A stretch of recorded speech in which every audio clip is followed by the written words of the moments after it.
Le 3 Tammuz de l'année 1994 s'est produit un événement qui a été comme un tremblement de terre, puisque le rabbi Menachem Mendel Schneerson, 7e rabbi de Chabad, s'est voilé aux yeux du monde entier, et ça a été comme une très forte secousse qui a créé des courants très différents, avec des voiles, avec des doutes, avec des contestations, etc. Les gens étaient très choqués. Évidemment, un petit noyau s'est formé, qui ne s'est pas laissé émouvoir par les apparences, car on peut parfois voir quelque chose qui est contraire à la réalité. Et se fier à ce qu'on voit n'est pas toujours la bonne solution. Je sais que c'est difficile de comprendre cela, mais cependant, il ne faut pas toujours croire ce que l'on voit.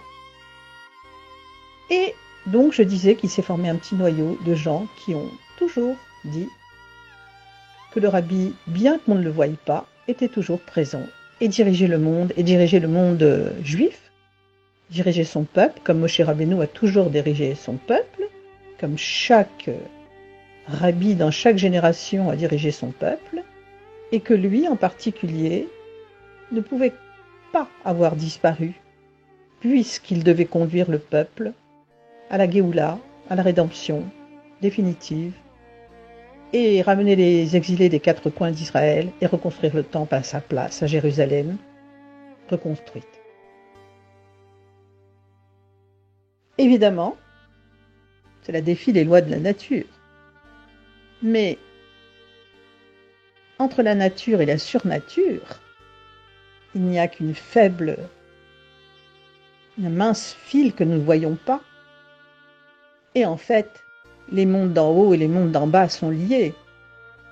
On sait que le Baal Shem Tov, monté dans les mondes célestes lors d'une extase pendant sa prière, et pouvait non seulement aller au Gan Eden inférieur, au Gan Eden supérieur, rencontrer des âmes qui le réparaient, et il a même été dans le nid d'oiseau, lieu où réside l'âme du Mashiach, l'âme que Mashiach aura pour délivrer le monde, l'âme supplémentaire, que Dieu a créé bien avant le monde, quand on dit dans le Chumash Bereshit, dans le passage de Bereshit, et le souffle de Dieu planait au-dessus des eaux, c'est le souffle du Mashiach. Le Mashiach était antérieur à la création.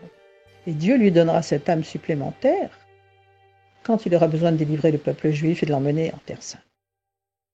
Et donc, évidemment, là, des doutes se sont installés, les gens ont dit, c'est terminé, ce n'est pas le rabbi qui est le Mashiach, etc. C'est un autre qui viendra, on ne sait pas quand, ni comment. Et on sait très bien que le Mashiach doit venir bien avant de se dévoiler. On raconte que Eliyahu Hanavi annoncera la venue du Mashiach, et qu'ensuite, dans un temps suivant, le Mashiach apparaîtra, etc. Mais en fait, le rabbi a expliqué que ça pouvait très bien être la même personne qui soit à la fois Eliyahu Hanavi, qui est l'âme d'Eliyahu Hanavi, et l'âme du Mashiach. En fait, le rabbi a l'âme klali du peuple d'Israël, et l'âme de Moshe Rabbeinu en lui, l'âme de Eliyahu en lui, etc., et de tous les rabbis précédents.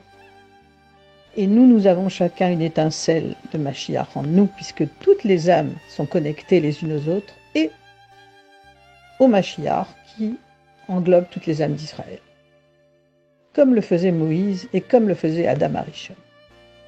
Et par conséquent, même si nous ne le voyons pas, le rabbi agit dans le monde, et on voit de quelle façon les affaires de Chabad sont plus prospères que jamais, puisqu'on avait 4000 shluchim, émissaires aux 4 coins du monde, il y en a 5000, ils sont plus actifs que jamais, les bâtés Chabad se construisent aux 4 coins du monde. On se demande si on va sur la Lune, si on ne va pas trouver un bête Chabad là-haut, ou si on va au pôle Nord, si on ne va pas trouver un igloo où il est marqué bête Chabad. Bon, je dis ça pour le fun, bien sûr. Mais revenons à des choses plus sérieuses. Le rabbi nous a dit clairement, nous sommes, d'après les écrits du Harizal, Rabbi Yitzhak Luria, de mémoire bénie, nous sommes la dernière génération de l'exil et la première de la délivrance.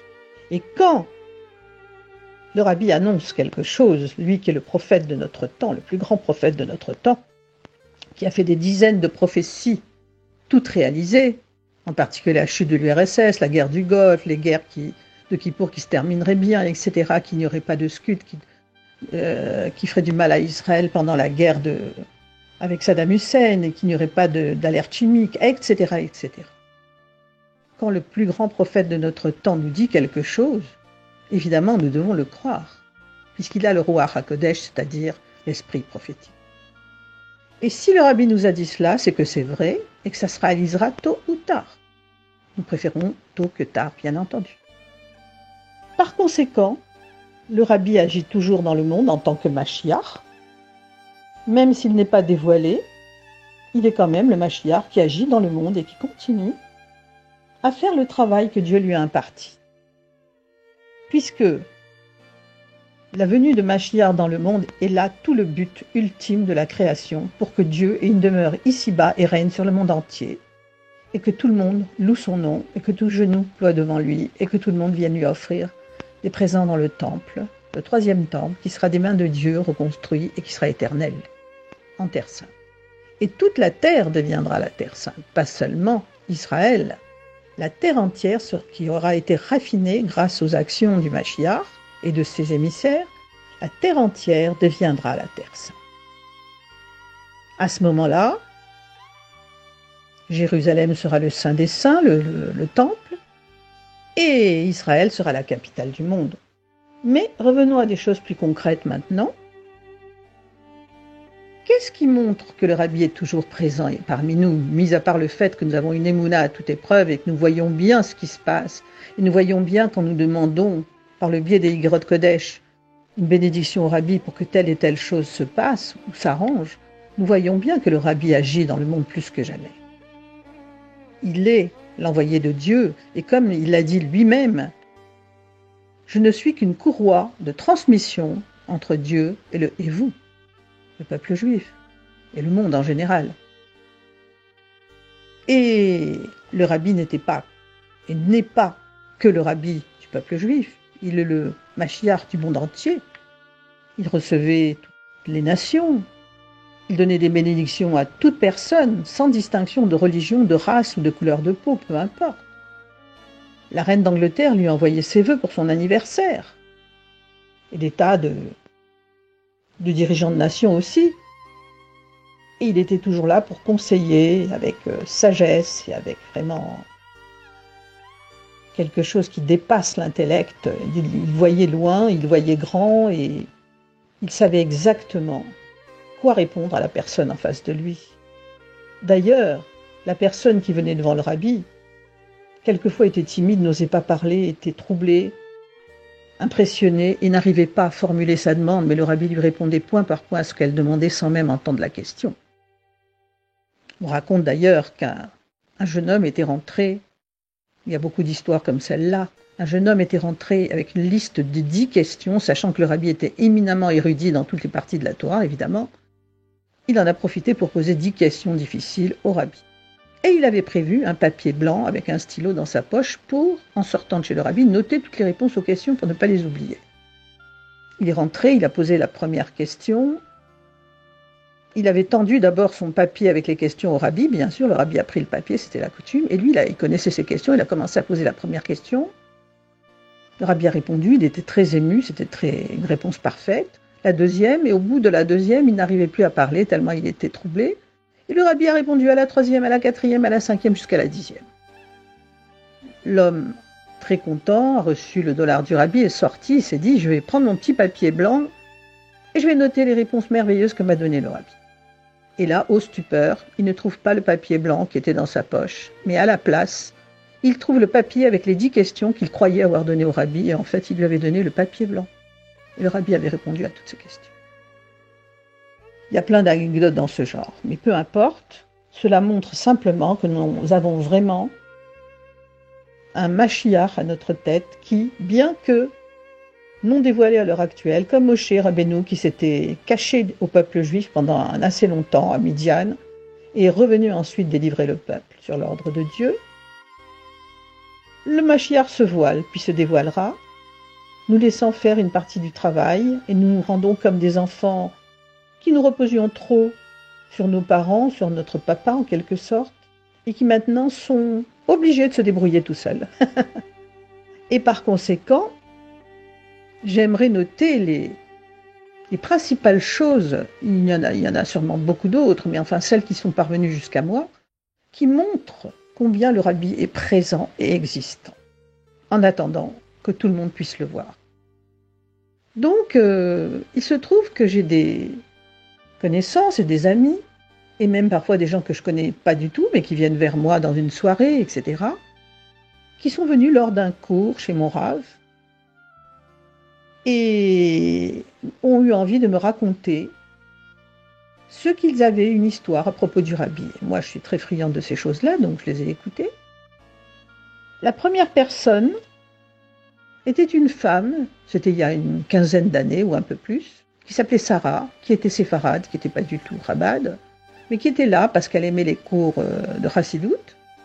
Elle est donc venue à ce cours un mercredi soir, et à la fin du cours, elle m'a dit « Est-ce que je peux vous raconter, Malka, vous avez une bonne écoute et je vois que vous êtes très très attachée au rabbi, j'ai envie de vous raconter un rêve que j'ai fait, mais que je ne raconte pas à tout le monde, parce que j'ai peur qu'on se moque de moi. » Et donc, évidemment, j'ai écouté son rêve. Elle me dit « Voilà, je me trouvais dans une grande salle, très longue, où se trouvaient des grands rabbanim, des grandes sadikim avec des longues barbes et des robes blanches. Et tout au bout de la table, il y avait quelqu'un qui présidait, un très grand qui présidait, parmi eux, qui dirigeait la séance. J'étais la seule femme, j'étais très gênée d'être là, quand un homme s'approche de moi et me dit « Le Mashiach veut vous parler ». Il désigne l'homme qui est au bout de la table et que je ne vois pas. Alors j'avance derrière. Je suis cet homme en baissant les yeux parce que j'ai honte. Arrivé au bout de la table, il me dit non, il veut vous parler en yeridout, ce qui veut dire en audience privée.